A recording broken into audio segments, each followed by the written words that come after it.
I thought I'd have a look and find out if I can find any miniature servers. So I opted for the Silverstone CS01-HS case. Stick around if you want to find out more.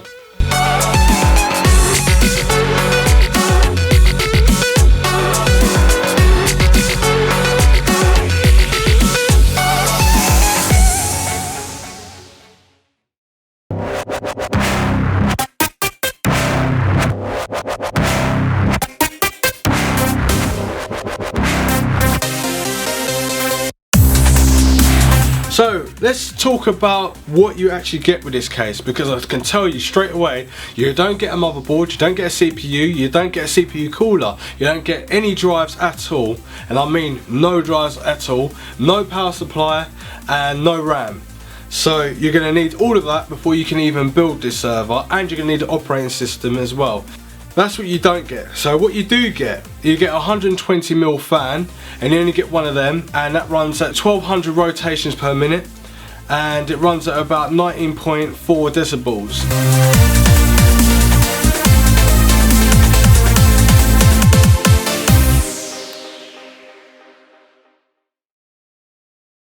So we've got 8 drives. We've got 6 drives at the top, and they look like this. So they've got metal drawer handles, and then they've got plastic, like quite decent plastic, and you've got 4 holes that you can put your drives in. Now you can notice that this is not a 3.5 inch drive, this is a 2.5 inch mini ITX server. So this is what we're going to be building, and this is what these fit. So you get 6 at the top, and you get 2 at the side, which is on the 2 on the side is at the front of the front left of the actual device. Well, front left of the actual case.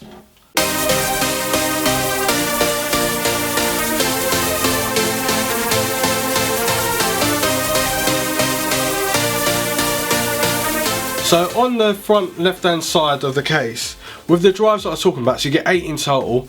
Well, 6 of them are all metal, and then they've got a bit of plastic. Now the 2 on the side at the front are like this, so you get 2 of them on the side, and these are easy swappable SAS drives, so just unplug them and swap out the drive and put another one in. So in there you got a fan that runs 100, well, it's a 120 fan, you only get one, it runs 120 rotations per minute, it's at 97.4 decibels depending on the motherboard you get and everything, to keep it quiet. And you get like a USB 3 cable, which is an adapter to go on the motherboard, and then you get one fan header, which is a 3-pin. Oh yeah, and obviously your cables for your header for your actual case as well to connect to the motherboard, so you can obviously turn it on. Now the drawers, well, the sides of the actual case are quite solid and very robust, very robust, really strong and solid.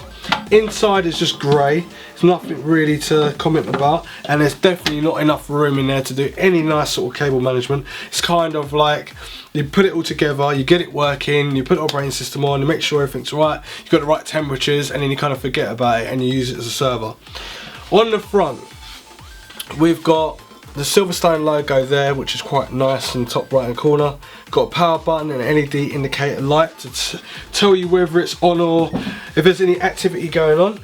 So you also have included a filter, which makes it really easy to clean, so all the dust comes to the bottom, easy to clean. At the top, definitely not easy to clean. It's got holes all at the top, and it will make it very difficult to clean the actual obviously dust rising to the top as well, so that's going to be a bit of a problem.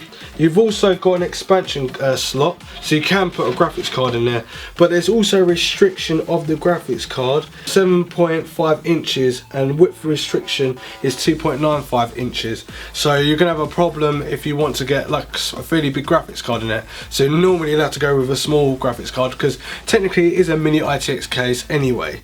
So if you've got a power supply lying around, you will make sure that it's an SFX power supply or SFX-L power supply, because any other power supply is not going to work or fit in there at all. Also, on the top of the actual case, you're going to get 2 USB 3, which is up to 5, well, it's got a 6 gigabit connection.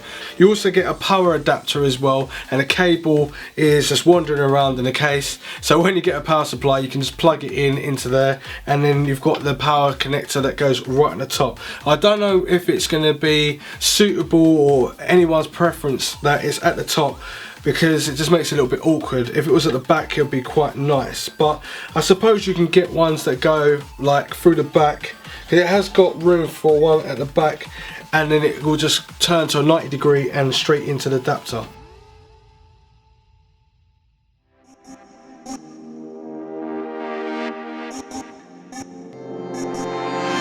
The case looks really nice, stylish, very strong, very robust.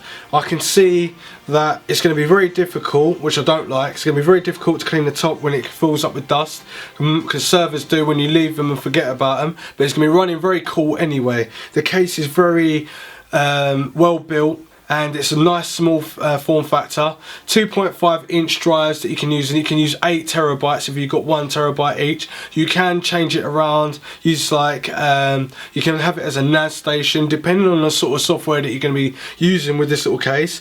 But yes, it could run up into price, and yes, you could make it more powerful and more of a better preference for yourself. So say that you're into photography and you're into videos and stuff like that, very high bandwidth and high bit rate. This case would be good because you can actually use a graphics card, and you've got loads of like functionality to it for a very small case. The only thing I don't like about it is obviously, well, there's 2 things. The dust with the holes, it's going to be impossible near enough to clean. No room to do cable management, but I can understand that because it's a mini ITX case. And the fact is that you can only use a very small power supply. So I'm not really sure how much you can go up into wattage, but that's another sort of thing, is if you're using a graphics card that's going to be quite powerful in there, and you're using quite a powerful CPU and everything like that, you're going to need a better power supply, especially when you're running all these drives. Obviously no water cooling or nothing like that. You wouldn't use water cooling for a server anyway, but a low profile fan for the CPU cooler or for the CPU would be very cool. It's it looks nice, looks stylish, and it's got everything that I really want, and I like the look of it. So that's my conclusion and my thoughts of this actual case, and nothing really more to say about it until I put an actual build in there. So I'm going to make this video as a part 1, and then a part 2 when I gather all the parts together and get this server running, and using probably server 2012 by Microsoft, and because I'm familiar with that rather than anything else, and setting it all up with the security, and obviously networking it to other computers and setting up passwords and profiles and stuff like that. So that is the end of the review. Hope you liked it. 'Cause if you liked it, please leave me a like, leave a comment, let me know what you thought about the video, because I read all my messages. So that's the end, and I'll see you in the next one. Thanks for watching.